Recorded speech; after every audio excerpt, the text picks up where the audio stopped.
Bonjour à tous, aujourd'hui un peu de philosophie, puisqu'on a du temps avec ce confinement, profitons-en pour philosopher. Donc je vais vous parler pour le coup d'André Comte-Sponville, qui est un philosophe contemporain, qui a fait une conférence notamment super intéressante sur l'amour. L'amour est le sujet le plus intéressant, dont vous trouverez le lien sur le descriptif de cette vidéo. Donc dans cette conférence-là qui dure plus d'1 heure et demie, il nous explique un petit peu différentes conceptions de l'amour, notamment deux conceptions très importantes qui font référence au grec, l'amour éros ou bien l'amour philia. Donc comment on peut faire la distinction entre ces deux types d'amour que sont Eros et Philia. Donc l'éros, l'amour Eros, c'est l'amour selon Platon, c'est l'amour passion, c'est l'amour passion, c'est l'amour quand on est dingue amoureux de son partenaire. C'est en quelque sorte, c'est un petit peu comment on aimait sa femme ou son mari avant de l'épouser. Voilà, c'est ce moment où on est dans cette énergie, dans ce magma où il y a énormément de désir et d'amour. D'ailleurs, il reprend Platon les termes de Socrate qui nous dit « l'amour est désir et le désir est manque ».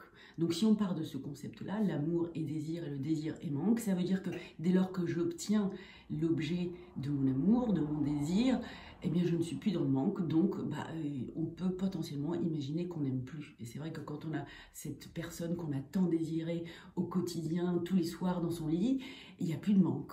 Donc il n'y a plus de désir, donc qui dit plus de manque, plus de désir, il n'y a plus d'amour. Et donc là, pour le coup, comme nous dit André Comte-Sponville, on tombe de Platon à Schopenhauer. Schopenhauer qui nous dit de manière très lugubre, toute notre vie oscille de gauche à droite, de la souffrance à l'ennui. De la souffrance, c'est-à-dire le manque que j'ai de l'objet de mon désir, à l'ennui parce que j'ai obtenu l'objet de mon désir. Donc, partant de ce concept-là, on pourrait dire que c'est difficile d'être heureux dans son couple. Or, comme nous dit encore une fois André Comte-Sponville, il y a des couples heureux. Donc, il y a des couples heureux, ça donne tort à Platon. Et donc, quand on est dans un couple heureux, on est dans un autre type d'amour qui s'appelle plutôt filiae.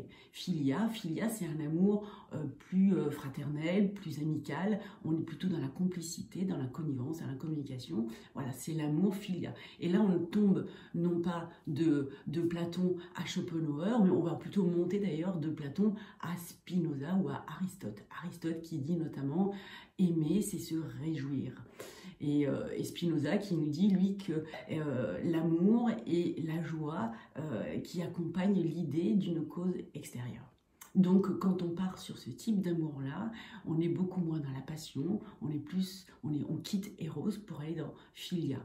Et pour conclure, André Comte-Sponville nous dit très justement, finalement, manquer, c'est à la portée de tout le monde, c'est à la portée de n'importe qui. Alors que se réjouir de ce qui est, c'est autrement plus important, autrement plus difficile, autrement plus émouvant.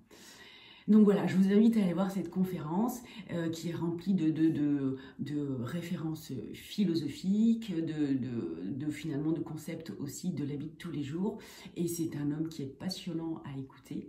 Donc puisqu'on a du temps, profitons-en pour philosopher et régalez-vous. Et je vous dis à très bientôt.